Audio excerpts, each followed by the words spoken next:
Welcome to Verge File. Support the channel by liking, commenting, and subscribing. I promise even more interesting stories. It happened on a Sunday afternoon. The kind of quiet, uneventful day that usually ends with takeout and a half-watched movie. She stood by the kitchen window, arms folded, phone in hand, eyes distant.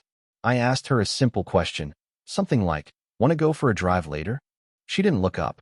She didn't even pretend to think. Just murmured, "You're just convenient. Not exciting." That was it. 5 words. No drama, no build-up. Said like she was ordering groceries. I didn't respond.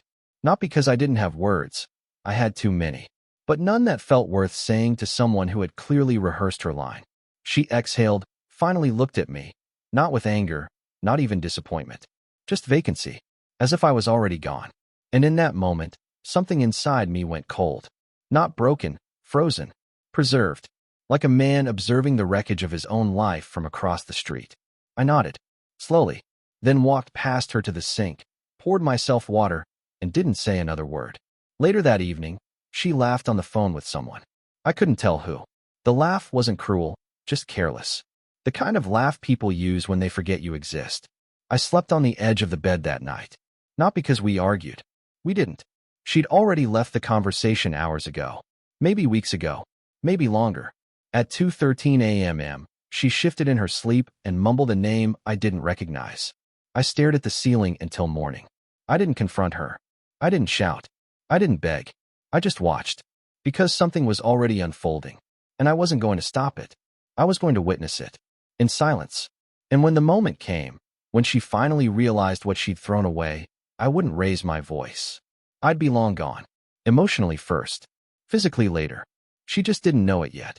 But she would. Very, very soon. The next day, I got the first signal. A mutual friend, Jack, a guy I used to lift with on weekends, sent me a voice memo. Hesitant tone, like he wasn't sure if he should say anything at all. "Look, man. I saw Lauren downtown last night. She wasn't alone." I didn't ask for details. I didn't need them. It wasn't a gut punch. It was something colder. A confirmation of what I already felt but hadn't dared name. That she hadn't just emotionally stepped out. She had physically begun her exit. One calculated step at a time. Jack mentioned a guy. Tall, loud laugh. Hand on her lower back like it belonged there. They looked comfortable. Too comfortable. He paused. Then added, "Sorry, man. Maybe it's not what it looked like." But it was. I thanked him. Calmly. Then deleted the message. Not because I wanted to forget. Because I wanted space to act. Emotion clouds vision. And I needed mine sharp. That night, I walked through the house with a different awareness. Every corner held pieces of us, but none of it felt like home anymore. Her shoes in the hallway. Her robe on the hook. The fading scent of her perfume that no longer meant intimacy, only distance. I didn't ask her about the man. Didn't demand explanations. Because if you have to ask someone whether they're betraying you, they already are. Instead, I started noticing the micro details she thought I'd miss. Her phone, always face down. The longer showers. The way she kept her purse zipped even at home.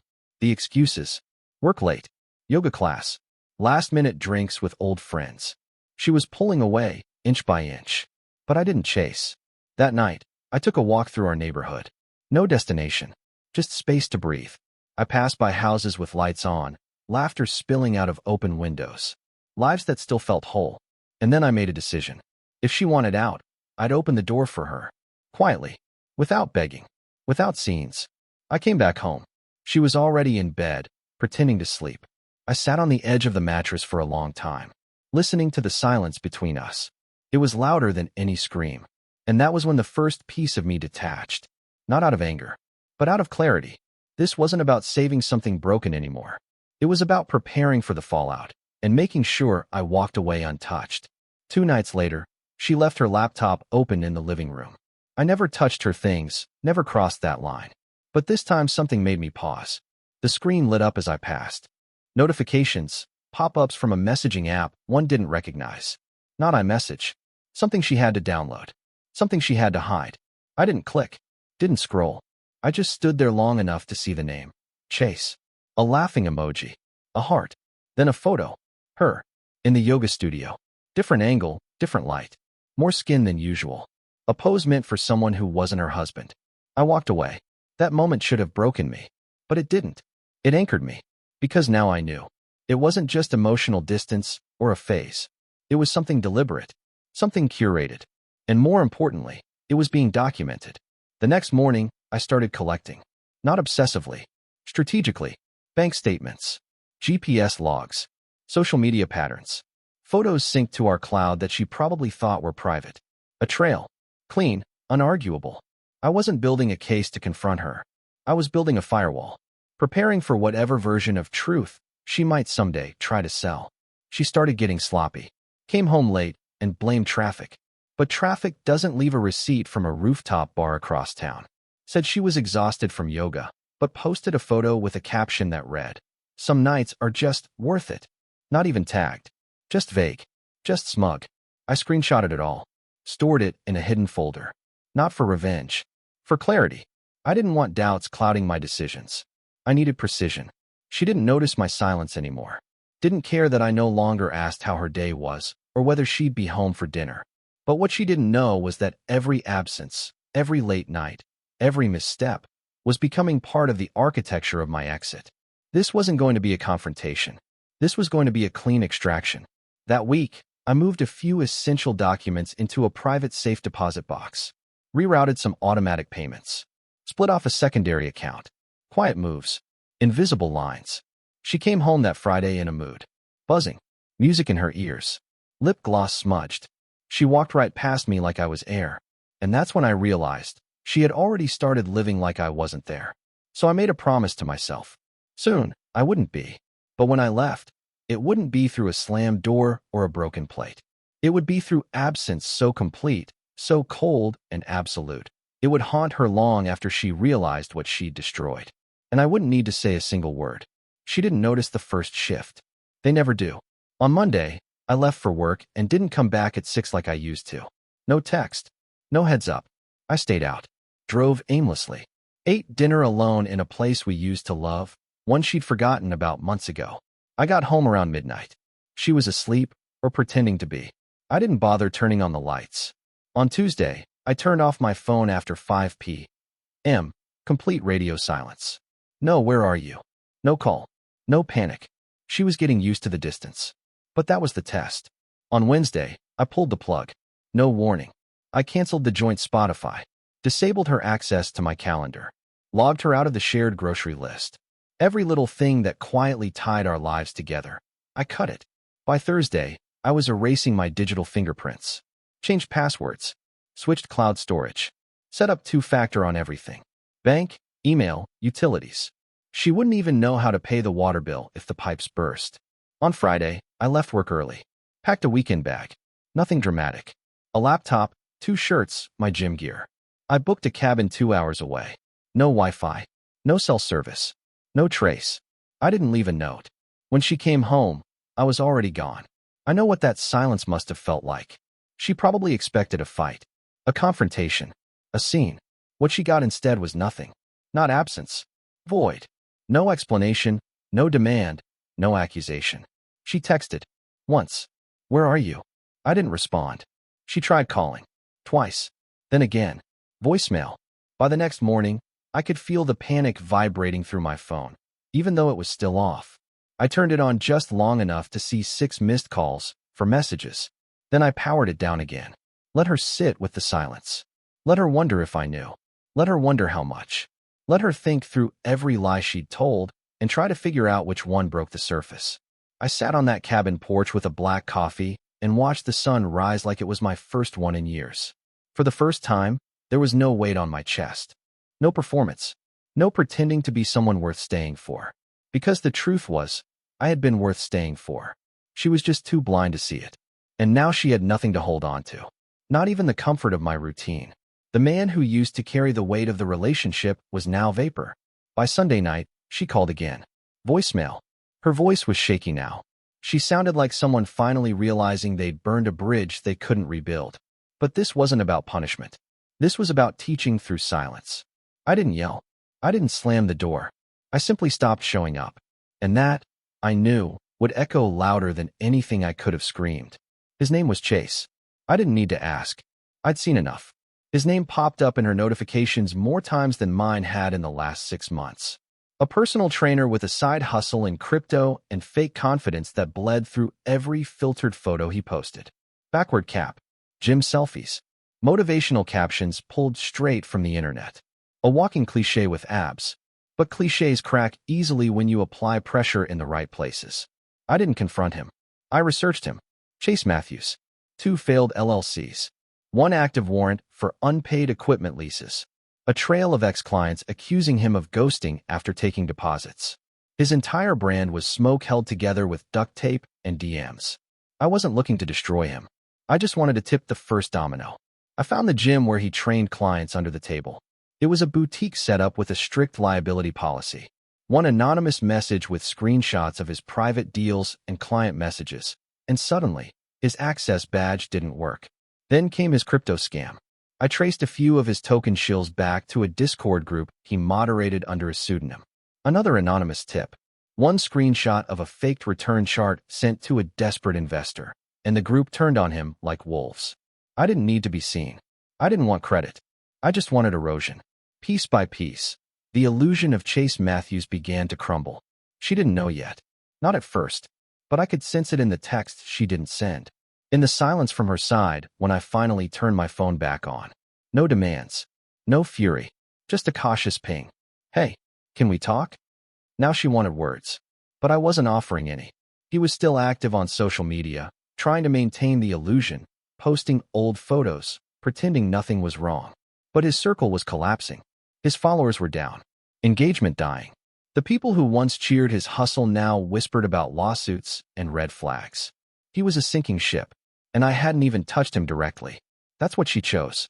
Not just another man, but a man who couldn't survive 5 minutes under real scrutiny. A man whose world fell apart with a whisper. And while his life caved in on itself, mine was getting cleaner. Sharper. I started waking up earlier. Eating better. Going to the gym again.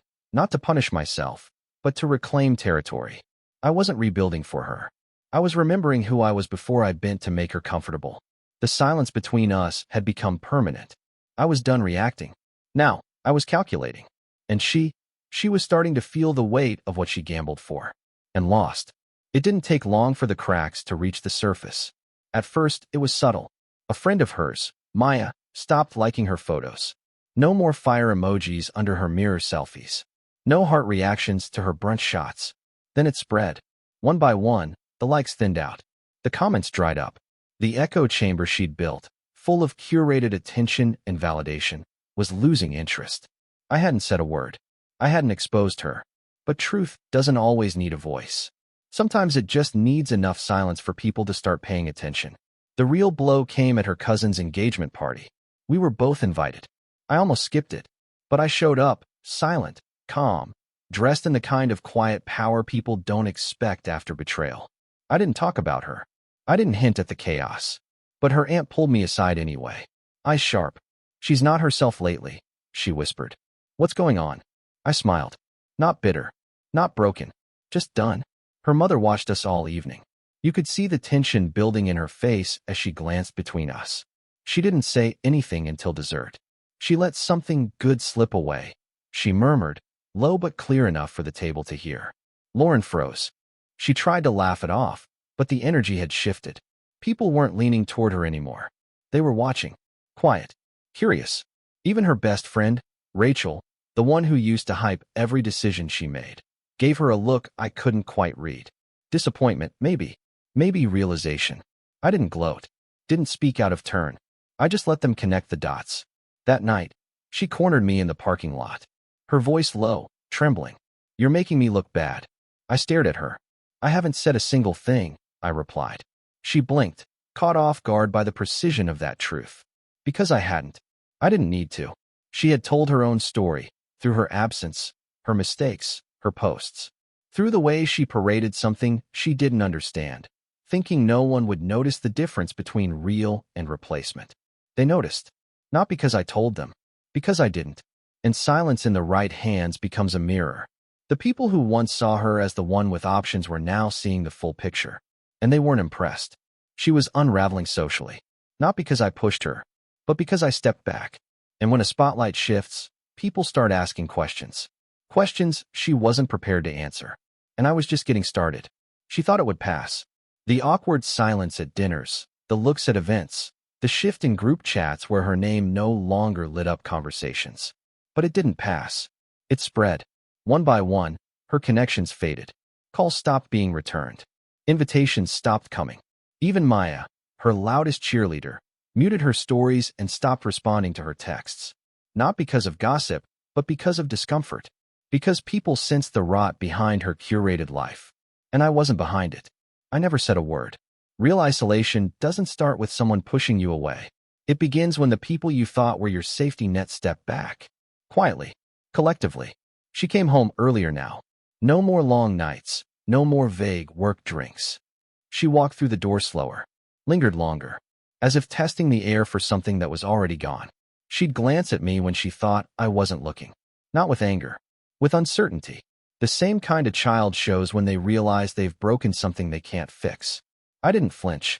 I didn't engage. She started asking small questions again. Neutral things. If I'd eaten. If I needed anything from the store. I answered in monosyllables. Not cruel. Just contained. I wasn't being cold. I was being precise. It was around then she reached for her sister. Emily. They used to talk daily. That week, I overheard the call. Her voice was lower, the rhythm off. I didn't catch the words, but I caught the pause. The long one. And then the call ended without a goodbye. I didn't ask. 2 days later, she sat at the kitchen table alone, staring into a cup she hadn't touched. She looked like she wanted to speak, like she'd rehearsed something. But the words never came. Because what could she say? That her backup plan had vanished? That the man she thought would worship her from the sidelines was no longer watching? That the world wasn't applauding anymore, only observing? I got up, took my keys, left. She didn't ask where I was going. Because by then, she knew the truth. She wasn't my home anymore. She was a place I used to live. A place I no longer recognized. The irony was cruel. She had built her identity on being wanted, on being chosen. And now, she couldn't even get a text back. Her social gravity had collapsed. Not from attack. From vacancy. I didn't exile her. She simply ran out of orbit. And in that emptiness, I saw something I hadn't in months. Peace. She waited until Sunday morning. Not a dramatic scene. No tears. Just a chair pulled across from mine. Her voice low, like she was afraid the walls might echo the truth. Can we talk? She asked. I didn't answer. I looked at her, truly looked. And what I saw wasn't the woman I used to love. It was someone who had gambled and lost. Someone who realized too late that silence could scream louder than rage. She started slow. Said she felt off lately. That things between us felt disconnected. She didn't mention him. She didn't have to. The entire room was thick with the ghost of what she'd done. She talked like someone trying to build a bridge over a burned field. Throwing words like planks, weak, shaky, already splintered. I nodded once. Not agreement. A signal to keep going. She said she'd made mistakes. That she missed how things used to be. That she'd learned a lot. I waited. Let her run out of air. Then I asked the only question that mattered. What is it you actually want from me? She hesitated. That pause told me everything. She wasn't asking for forgiveness. She was asking for comfort. For safety. For a return to the version of me that used to shield her from the world, from consequences.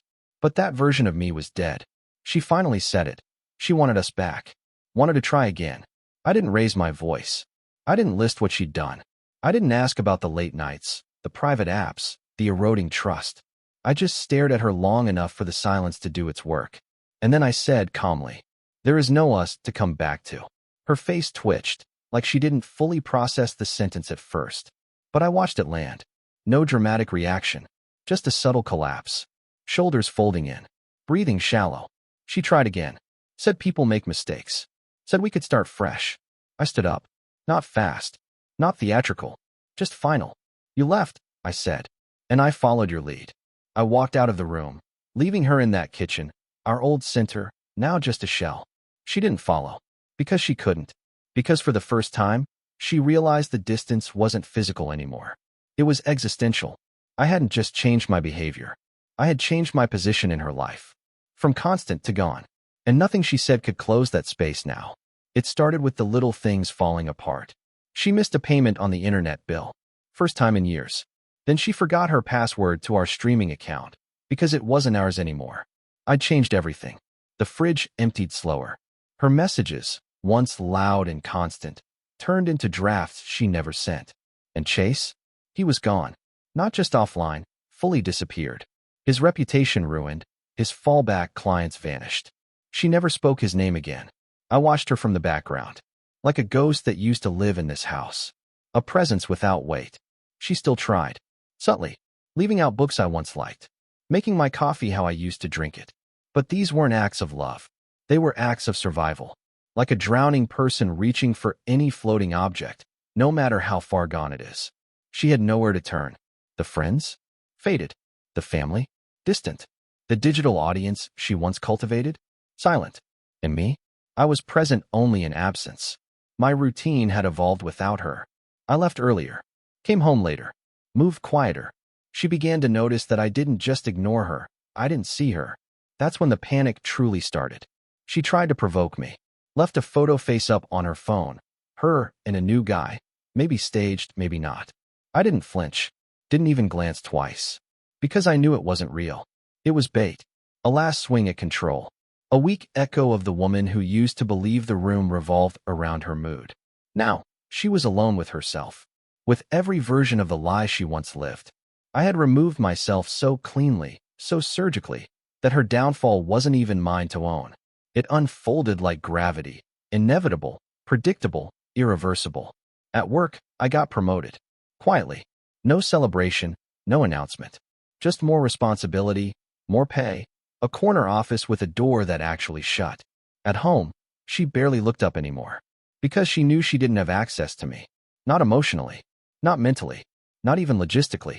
One night, she broke. In the hallway. Soft sobbing, back against the wall. Not loud. Not for effect. Just cracked. I passed by her without stopping. Not out of cruelty, but because I had finally remembered what she had forgotten. Respect is not something you negotiate after betrayal. It's something you preserve before it happens. And if someone chooses to gamble it for attention, for validation, for a moment of escape, they don't deserve the recovery. She had collapsed. Not from my revenge, but from my absence. And I wasn't watching her fall anymore. I was already gone. I didn't plan a final confrontation. There was no speech, no letter, no farewell dinner. Closure is a luxury people ask for when they think they still have leverage. She had none. I moved out on a Thursday. No warning. Just a quiet, complete extraction. The lease had already been updated. My name removed. My mail rerouted. I'd signed the new apartment lease 2 weeks prior. The furniture I cared about was gone by morning, scheduled while she was at work.